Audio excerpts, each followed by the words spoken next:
GVMC కౌన్సిల్లో ఏకపక్షంగా నిర్ణయాలు తీసుకుంటున్నారని సిపిఐ కార్పొరేటర్ స్టాలిన్ మండిపడ్డారు. ఎలాంటి చర్చలు లేకుండా కీలక అంశాలకు మేయర్ ఆమోదం తెలిపారన్నారు.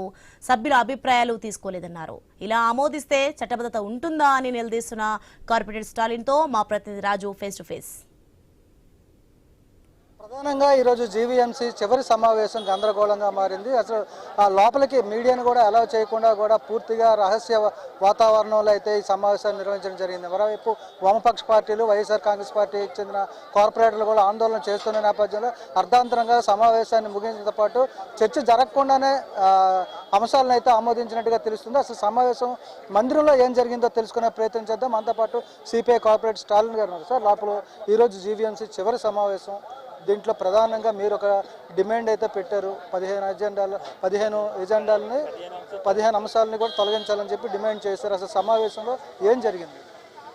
ఈరోజు జీవీఎంసీ సమావేశం 11 గంటలకు ప్రారంభమైన తర్వాత ముఖ్యంగా సిపిఎం అదేవిధంగా వైసీపీ కార్పొరేటర్లు అందరూ కూడా ఇది మీడియాని లోపలికి అనుమతించకపోవడం అనేది చాలా దుర్మార్గం. ఇది ప్రతి సమావేశంలో కూడా మీడియా వారు వస్తారు, మీడియాకి రైట్ కూడా ఉంది సమావేశాన్ని లో రావడానికి. అటువంటి దానికి నియంతృత్వ పోకడతో మీరు ఈ విధంగా కొనసాగిస్తున్నారు కనుక మీడియాని అలౌ చేయాలి. రెండోది, గీతం యూనివర్సిటీకి 54 ఎకరాల భూమి కట్టబెట్టాలని చెప్పి తీర్మానం ప్రవేశపెడుతున్నారు కనుక 15 అంశాన్ని తొలగించాలి. ఈ రెండు ప్రధాన డిమాండ్ల మీద కూడా ఆందోళన చేసినట్లయితే మేయర్ గారు కొంతసేపు తర్వాత ఆయన ఛాంబర్లోకి వెళ్ళిపోయి మరలా వచ్చాడు కనుక మా యొక్క డిమాండ్ని మేము కొనసాగిస్తున్నట్లయితే ఆయన వెనకాల పోలీసు బందోబస్తు పెట్టుకుని కనీసం సెక్రటరీ సెల్కి సంబంధించినటువంటి వాళ్ళు అంశాన్ని చదవలసి ఉంది. ఆ అంశం మీద ఏమిటంటే గౌరవ సభ్యులు మాట్లాడవలసి ఉంది.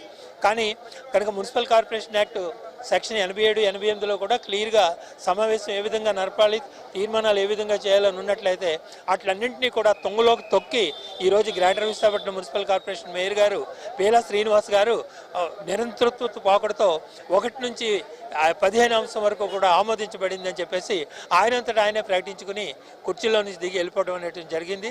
ఇది అసలు కౌన్సిల్ యొక్క ఆమోదం ఏ రకంగా కూడా తెలపలేదని.